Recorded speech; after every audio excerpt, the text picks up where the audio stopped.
AP మాజీ ముఖ్యమంత్రి YCP అధినేత వైఎస్ జగన్ భద్రతకు సంబంధించి దాఖలైన పిటిషన్పై ఏపీ హైకోర్టులో విచారణ జరిగింది. జగన్ తరపు న్యాయవాది, ప్రభుత్వ న్యాయవాదులు తమ వాదనలు వినిపించారు.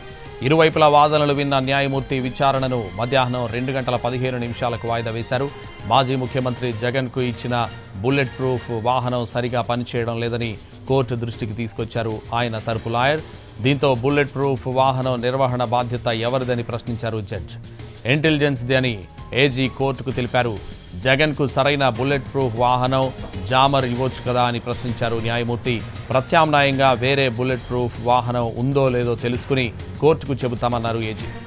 జగన్ భద్రతను తగ్గించారని, ఆయనకు జెడ్+ భద్రత కొనసాగించాలని ఆయన తరపు లాయర్ కోరారు.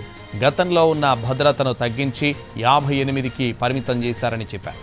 జగన్ ఇంటి దగ్గర, ఆఫీస్ దగ్గర భద్రతను తగ్గించారని, ఏపీలో హింసాత్మక ఘటనలు జరుగుతున్న సమయంలో ఆయనకు ప్రాణహాని ఉందన్నారు.